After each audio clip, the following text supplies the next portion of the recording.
неожиданно. Да, меня зовут Зарина, я вообще с Кокшетау, потом я жила в Алмате, сейчас я живу в Нью-Йорке, и мне 36 лет.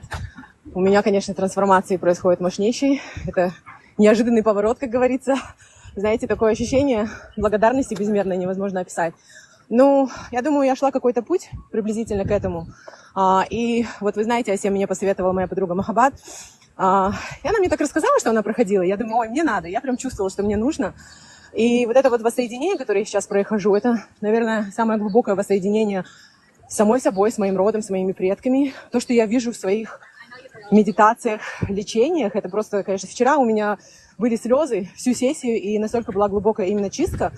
Я видела такие интересные вещи, знаете, я увидела своего дедушку. Оказывается, когда он умер, я решила, что я могла его спасти, взяла на себя эту ответственность, что мне нужно было скорую вызвать. И вот эта вот ситуация у меня прожилась. И столько вот таких подобных глубоких вещей. Ко мне начали приходить предки. Я начала четко видеть, что у меня есть какая-то способность, через которую я могу помогать людям. И на самой первой медитации мне пришло, что я именно должна помогать женщинам здесь. И мне пришло вот это вот белые американские женщины, потому что у меня много их в окружении, как я уже здесь живу с 2016 года. Соответственно, у многих... Вот у казахов у нас все равно мы связаны со своим родом более, мы знаем своих предков, мы все равно сильны. У американцев, особенно у нового поколения, сильно нету этого. И вот это вот то, что у нас есть, я и поняла, что это и есть моя сила, вот эти знания, вот эти предки. Я стала видеть своих аташек. Вчера у меня была сессия номер 4, сегодня была сессия номер 5. И вот сессия номер 4, конечно, была сильнейшая. Потому что такое ощущение было, как будто бы какое-то посвящение.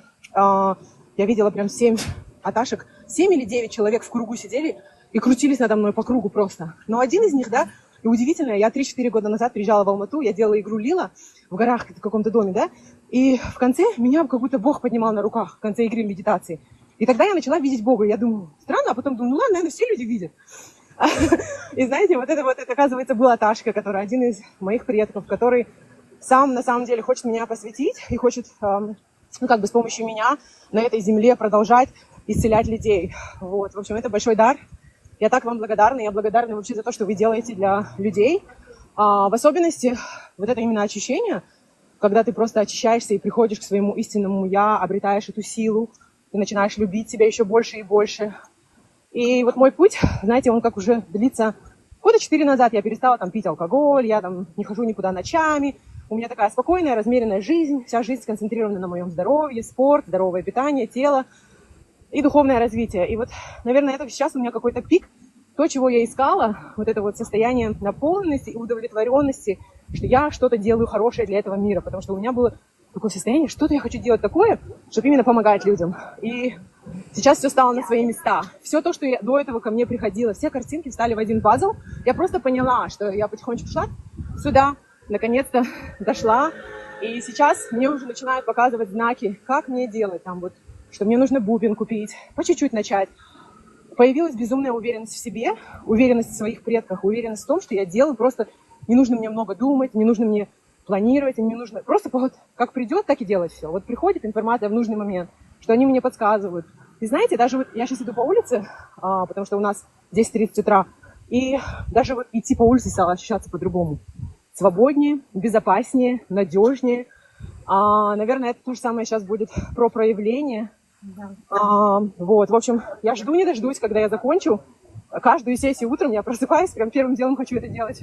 А сегодня я делала в 7 утра, в 7:30, потому что мне хочется с утра прям сразу вот эти сессии, чтобы больше научиться понимать, больше и ближе становиться к себе. Поэтому я очень благодарна. Я всем, кто проходит, желаю только вот любви, всего самого-самого хорошего. Пусть каждый приходит в вот это состояние счастья, в котором я сейчас нахожусь. Я как эта бабочка летаю. Я, в общем, и до этого последние годы уже была таким довольно-таки благодарным человеком. Я делала журналы и все прочее, но никогда не думала, что оно может выйти на такой новый уровень, благодаря тому, что я сейчас прохожу. Поэтому я вам очень благодарна всем вашим предкам, потому что я часто вижу вас. Когда инструменты играют, я вижу вас. Первые 2-3 сессии я сильно видела вас. Потом я стала себя видеть, знаете, с коричневой такой повязкой кожаной на голове, 2 косички. И походу я это делала в других жизнях, возможно. Вот это все начало складываться в одну прекрасную картинку. Вот, поэтому я очень благодарна. И всем хотела пожелать только всего самого наилучшего. И самое главное, хотела пожелать, чтобы люди продолжали работать над собой. Если что-то в их жизни не складывается, где-то они грустят, что-то их тяготит, какие-то вещи происходят, всегда можно все изменить. Всегда можно, всегда есть. И знаете, самое удивительное, когда ты от души ставишь такой запрос, знаете, потому что у меня такое было ощущение, я сказала Махаббат, знаешь, говорю, вот когда нужный человек придет, нужная информация придет, у меня все с собой сложится. Потому что есть шаманы, например, там с Байкала, которые делают там посвящение, все, мне вот ничего такого не откликалось. У меня было ощущение, что мои предки, мой род, они меня любят, я их потомок. И если они хотят, чтобы у меня есть какая-то большая задача в этом мире, они меня плавно, нежно к этому приведут, спокойно, без стресса, потому что я выбрала осознанно такой путь, я выбрала, и еще года 2 назад я сказала ментально, я готова, вот любое, что мне нужно сделать, задача моя, я буду это делать послушно, буду заниматься, буду, что нужно делать. И сейчас вот это все, конечно, пришло к такому кульминационному моменту, и я думаю, теперь у меня уже будет все немного по-другому. Вот. Поэтому хотела всем пожелать, особенно людям, которые чуть-чуть в депрессии, чуть-чуть забыли, никогда не забывать, что есть у них внутренняя сила, и что в нашем мире современном всегда можно найти какую-то поддержку, помощь. Вот. Поэтому, и поблагодарить всех, кто в этом марафоне. Мы же все вместе все равно это делаем, как ни крути. Наши энергии, мне кажется, где-то соприкасаются. Вот. В общем, такой экспириенс. Спасибо большое. Супер, классно. Рахмет, Алдас Арина. Вот такие вот осознанные люди приходят ко мне. Не только. У кого есть джинны, которые одержимые, есть и очень продвинутые коучи, психотерапевты проходят.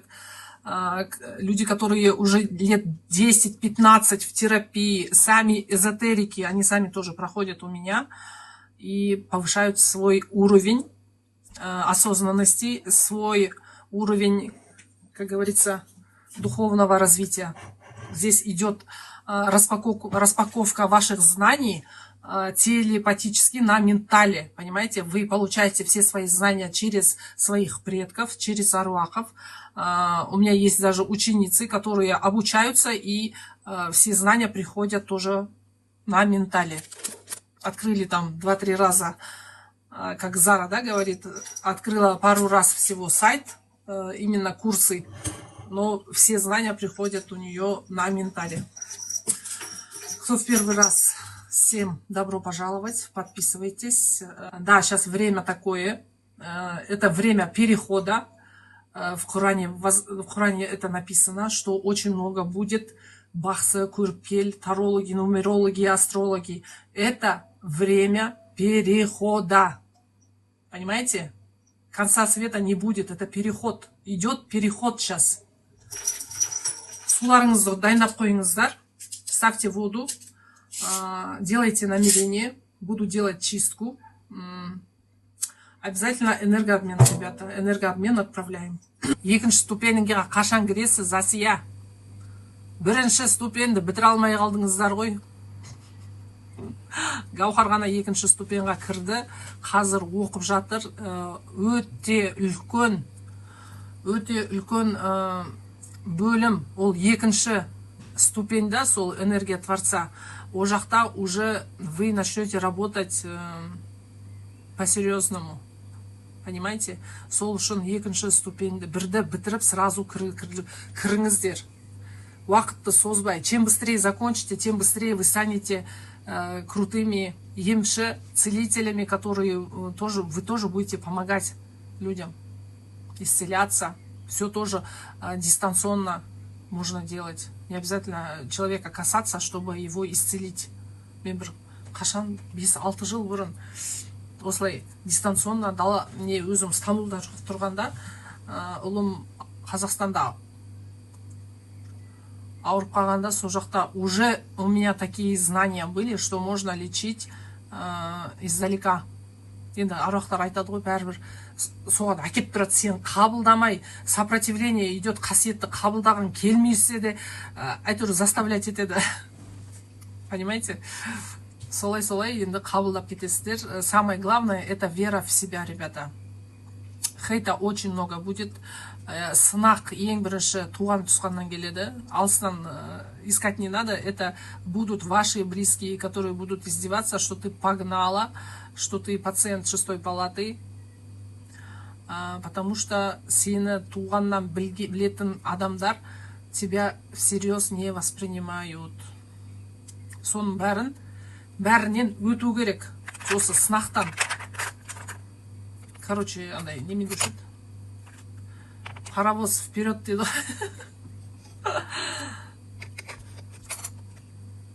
Тепловоз болып бүйтіп деп алдыға ғана жүресіздер. Сонда қасиеттің бәрі ашылады. Ұялмай, өзіңізге сенуіңіз керек. Енді бұның бәрі осы курста бар. Курста бәрі жазылған. Там все разжевано. Енді қыздар қазір оқып жатыр, всем нравится. Қатты қымбатта емес, сайттан көрсеңіздер болады. В шапке профиля есть ссылка на сайт. Можете посмотреть. Каждый человек может пройти. Еркек болсын, әйел болсын. Вообще бала туған әйелдің өзінің қасиеті болады, сонда емшілік қасиет. Особенно қазақтың әйелдерінде. Біздің ата-бабаларымыздың бәрінде қасиет болған. Әрбір ауылдың өзінің тәуіпі, сынықшысы, бақсысы болған. Әрбір ауылда. Білесіздер ғой енді, баяғыда көшпенділерде больница деген жоқ, поликлиника деген жоқ. Осылай бақсы, емшілер емдеп жүре берген. Менің атам туралы Шоқан Уәлиханов өзінің кітабында жазған. Қай кітап екенін білмеймін, әйтеуір таба алмай жүрмін, әлі таба алмай жүрмін, бірақ жазылған деректер бар. Кендірбай атаның емші, степной гинеколог деген атағы болған. Менің атамның Кендірбай осылай да осылай, енді Шоқан Уәлиханов жазған ғой. Ана орыстардың губерниясына Дегелен тауының жанынан өтіп бара жатқанда бір орыстың әйелі аппендицит болып ауырып қалады. Сол аппендицитті жарылайын деп енді қалшылдап жатқан жерінен атам ішін ұстап тарқатып жіберген. Понимаете? Сол туралы жазылған. Бірақ степной гинеколог дегеніміз көп бедеу düşмеді қазақшасы. Енді бесплодие ғой, бесплодие, вторичное бесплодие, сол баланы қабылдап алған. Қабылдап алдыған дегенде принимал роды. И басқа ауылдардан тоже нелер келген. Басқа ауылдардан, мысал үшін, әйел босанғалы жатқанда, бала попасымен келе жатқанда, енді не всегда же бедеулік дейді, я, бедеулік. Не всегда рождаются дети. Енді предлежание бывает и ножное, и басқа несімен, баспен ғана келмей, соның бәрін ауыстырған, былай тұрсыншы, ана көрші ауылдан келген жібереді ғой, енді неге, тазовое предлежание, да. Көрші ауылдан, мысал үшін, гонца отправляет, он приходит, вот так, ана жердегі әйел босана алмай жатыр, сосын атам менің тақиясын алып берген. Тақиясын өзінің итіне береді. Иті именно сол ауылға барады, именно сол неме туғал жатқан сол кигіз үйдің алдына сол тақияны алып барады. Понимаете, да? Тақияны алады да, ананың жеңгелері сол туғал жатқан әйелге ескетеді. Сонда бала туған. Это же тоже энергия. Понимаете, да? Мен через экран, вы думаете, я через экран, через интернет? Нет, это все с пространства идет. Лечение идет, чистка идет с пространства. Кеңістіктен келе жатыр. Енді анау тақиясын беріп жүргенде, это тоже идет энергетическое воздействие на человека. Понимаете, да? Вот так вот. Өзі шауып барғанша қаншама уақыт кетеді, баланы или босанғалы жатқан әйелді могут потерять. Сол үшін итіне, енді о кезде тазы иттер тез жүгіреді ғой, аңшы иттер. Тазы біздің қазақтың тазылары, соған тақиясын беріп жүреді.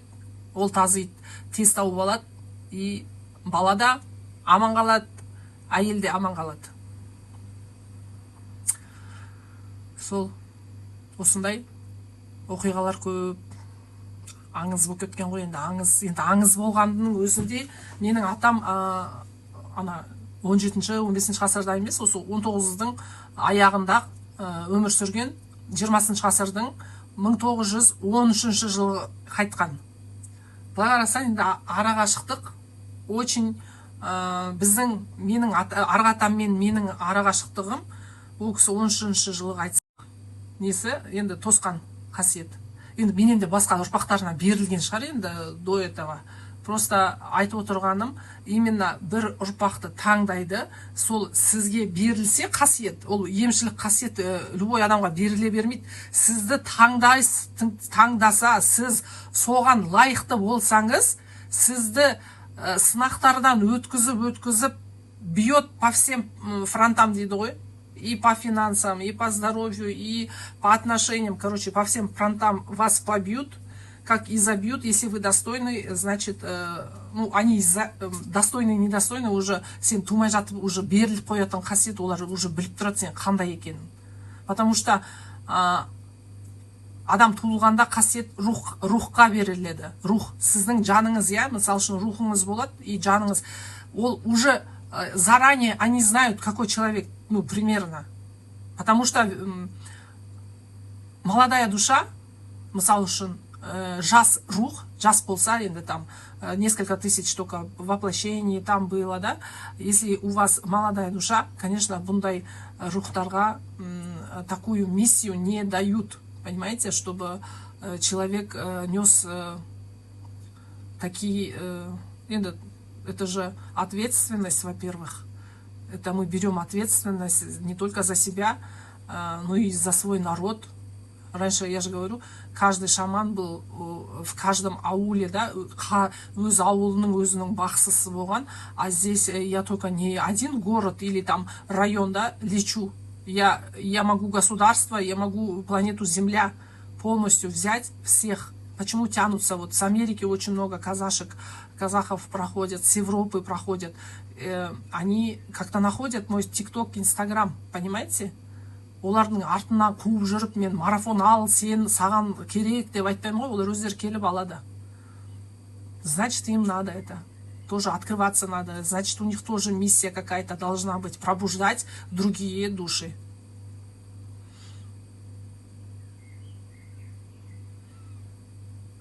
Вопросы еще есть? Құралай ханым кешарық. Міне Құралай ханым біздің келін болып келеді. Былтырма алдыңыз. Мен сізді келін дейтін болдық қой. Берік ағамыз марафоннан кейін қосылған жары. Я как сваха. Здесь работаю. Салим, Рабиға. Как сваха и как повитуха. Бесплодиесі бар қыздар, жігіттерді білмеймін, енді қыздар, келіншектер келген, 15-16 жыл көтере алмай жүрген қыздар, уже балалар бар, туып тастағанбыз, 4-5 бала бар уже. Кто хочет, заходите на марафон. Давайте долго не будем задерживаться. Өте қуаныштымын сіздермен танысқаныма. Осы парақшаға келіп, сіздер көрсеңіздер болады. Ютубқа барыңыздар, Инстаграмда енді контент везде разный. Инстаграмның кружочектарын қарасаңыздар, сол жерде адамдардың жазылған, текстпен жазылған результаттары өте көп. Соны оқысаңыздар болады. Может, найдете свои диагнозы, может, вы найдете свои какие-то боли, да? Не у всех же одинаково, но судьбы бывают похожие. Мысалы үшін бір әйел кіреді да, өзінің самооценкасын көтеру үшін кіреді, күйеуі арақ шалмай қалады. Ана вибрациясы көтерілгеннен сондай, ана арақты ішкенде еркек не воспринимает водку, сөйтіп арақтарын тастап кететіндер бар. Кейбіреулері уже на грани развода бір-бірін әзер көтеріп жүрген семьялар. Мысалы үшін еркегі или әйелі марафонға кіргенде разводтары ғайып болып, екеуінің махаббаты оянып, екінші медовый месяц болып жатқандар бар. Үшіншілері қасиетін көтере алмай, қасиетін қабылдай алмай жүрген кісілер бар. Сол қабылдап кетеді, көздері ашылады, жаңа Аиданың өзі айтып кетті. Третий глаз открылся деген, ол жын тонкий план начинает видеть человек. Начинает чувствовать, аруақтар келіп емдегенін бәрін сіздер уже сезіп отырасыздар, көріп отырасыздар. Марафон телеграм каналда өтеді, администраторлар бар, сізге полностью бәрін түсіндіреді, бәрін айтып береді. Бірінші классқа келгендей түк білмейді. Енді бірінші марафонға келгенде ешкім түк те білмейді, қалай қабылдау керек, не істеу керек. Соның бәрін инструктаж, қазақша ма, орысша ма, қай тілде өткіңіз келеді, соның бәрін түсіндіріп айтып береміз. Сіздің чекті жібересіз, сосын фотоңызды жібересіз, фамилия, имя, отчество, маған керек данныйлар осы. Сосын қабылдай берсеңіз болады. Любой уақытта қабылдайсыздар марафонды. Уақытыңыз болған кезде расслабляться етіп, енді кішкене обострение болады, потому что бұл енді жұмыс любой ауруды кетіру үшін через обострение, мысалы үшін сахарный диабет те кетіп жатады, сердечные заболевания, грыжа позвоночника, мигрень, гайморит, атит, тағы да қандай аурулар көп. Кишечник, непроходимость кишечника, поджелудочная, кости, сіңірі тартылып қалатын адамдар бар. Сіңірі тартып, мысалы үшін мектептен бастап, мысалы үшін 47-дегі әйел мектептен бастап бір саусағы бүгілмейді, аяғы жөндеп бүгілмейді, тізесі. Сол марафонға келіп, екінші ма, үшінші сеанста уже сіңірі орнына тұрған и аяғы бүгіле бастайды. Кейбіреулер болады ғой, тобықта несі бүгілмей қалады, кейбіреулердің қолдары, саусақтары бүгіл. Сондай нәрселер өте көп, осындай нелер, результаттар көп. Оны енді адам айтқандай эмоциямен, енді күшті, енді өзіңе приятно, да, всю жизнь сустав не двигается, и тут после марафона человек начинает делиться такими результатами. Это очень классно. Ну, у всех разные сущности, у всех разные программы, родовые проклятия бывают, это тоже снимается. Неупокоенные души, дейді, қасыңызда жүрген жын шайтандар, азғыртушылар, суицидальные эти мысли, балалар, кішкентай балалар, енді кішкентай балаларға да новорожденныйдан бастап 100 жасқа дейін өтуге болады марафонда. 85-86 жастағы әжелер өткен. И сол әжелер тазарғаннан до такой степени андай көрген жынның қай жерден шығып, қалай кетіп жатқанын бәрін көрген бір әже өткен былтыр Оралдан. Кішкентай балалар үшін шешесі өтеді. Шешесі өткенде балаға әсер етеді. Баланың, мысалы үшін, жаңа шақалақ дей ма? Енді кішкентай нәресте, жаңа туған нәресте болса, ұйықтай алмаса, күнмен түнді ауыстырып алады, іші ауырады, пока все это восстановится, желудочно-кишечный тракт ауырады, газы, соғанда марафонды алып, просто шешесі қабылдаса, балаға просто, там музыка очень красивая, балаға музыканы енді ұқпайды ғой, ол түсінбейді да, ол естімейді да. Просто қос қоясыз, пространство, кеңістікте вот эти вибрации начинают работать. Аруақтар келеді. Енді өздеріңіздің әруақтарыңыз сізге қастерлік, бір жаман қиянат жасамайды. Каждый әруақ өзінің ұрпағына деген сүйіспеншілігі, махаббатын енді мен көрем ғой. Вы не понимаете, как они любят вас, понимаете? Они хотят вам помочь, но вы некоторые люди не понимают знаки. Олар әлі, ана батып тұрған жерінен әрі қарай бата береді, ұқпағаны знактар болады, соның бәрін надо уметь считывать, понимаете? Дуалайтын адамдар көп болады, сол дуадан кейбіреулері бизнестарын жоғалтып, ақша потогы жабылып қалады, краник деген нәрселер көп болады, соның бәрі марафонда кетеді. Если хотите, индивидуальный чистка деген болады, ол тоже онлайн. Мен жеке қабылдағаным, енді қарам бітіп, офлайн я не принимаю, я работаю только онлайн. Қазіргі энергияға қарағанда, енді эра водолея дейміз, қазіргі бақсылар продвинутые, не все принимают онлайн. Офлайн много принимают. Қазір емшілер әлі бар, баяғы әдістермен қорғасын құйып, воск құятын адамдар, емшілер әлі көп. Енді я работаю через новые энергии, я работаю через абсолют, через энергию Творца. Понимаете, да? Без посредников напрямую жаратушыға, тәңірімізге бұйымтайымды айтам, маған көрсетеді, береді. Конечно же, менің аруақтарым көмектеседі, жирана алмай. Я работаю через стихии, 5 стихий. Вот иесі, жер иесі, жел иесі, кристаллы. Тоже я могу работать с кристаллами. Очень много знаний у меня И у меня вот этот марафон, он авторский. Здесь и бақсылық есть, и эзотерические, и российские эти, ну, Академия целителей я закончила. Я много обучалась, и просто так қасиет деген қасиет болады, бірақ кішкене өзіңді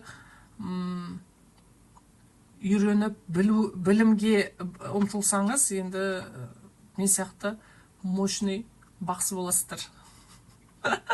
Мақтап қойшы өзімді, мақтаймын. Мақтайтындай бар.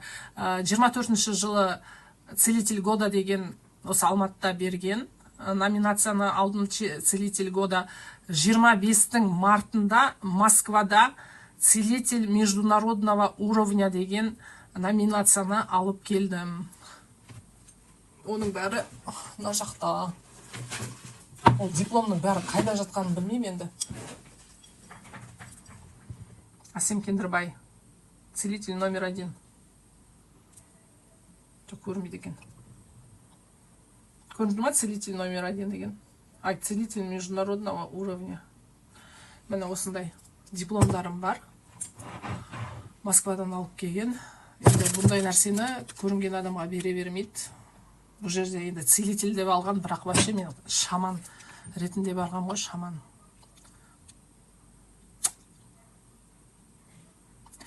Сол шәкіртім болып келсеңіздер болады. Бірінші өзіңізді тазалап аласыз марафонда.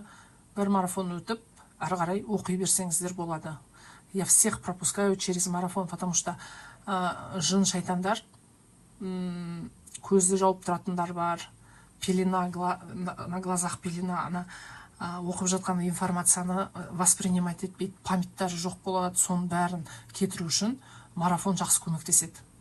Восприятие мира у вас будет меняться, понимаете? Восприятие. Сіз, мысалы үшін, ұрысқақ, өсекті көп айтатын адам болсаңыз, марафонды өтіп, адам өзгере бастайды. Өсек дегенді уже қоясыз, біреуді балағаттауды, біреуді енді осуждение, обсуждение дейді ғой, соның бәрі кетеді. У вас в глазах будет только красота. Вы начнете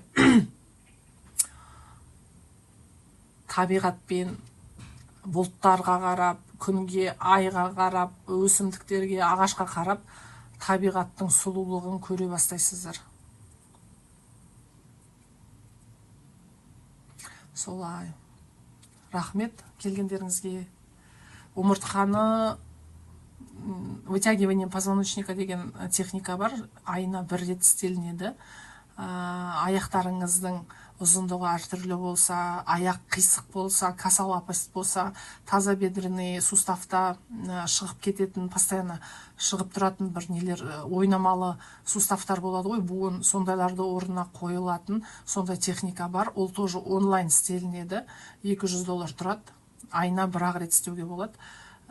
Енді это зависит от вашего, мысал үшін, желкеңіз ауырса, марафон өтесіз, марафоннан кейін сол вытягивание алсаңыз болады. Остеохондроз тоже кетеді. Айдар былтыр қабылдаған шейный остеохондроз за один сеанс у него прошел. У каждого по-разному. Аяқтарыңыз екеуі екі түрлі болса, вальгусная, варусная стопа дейді, косолапость, сколиоз, кифоз, лордоз, симфизит, послеродовой симфизит болады, тоже можете пройти марафон и взять эту практику, очень мощно помогает. Депрессия, послеродовая депрессия, любая депрессия, любые панические атаки тоже после марафона проходят. Сколиоз. Сколиозды қарасаңыз, астыда посттар бар, до и после деген фото. До и после дегендер көп. Можете посмотреть.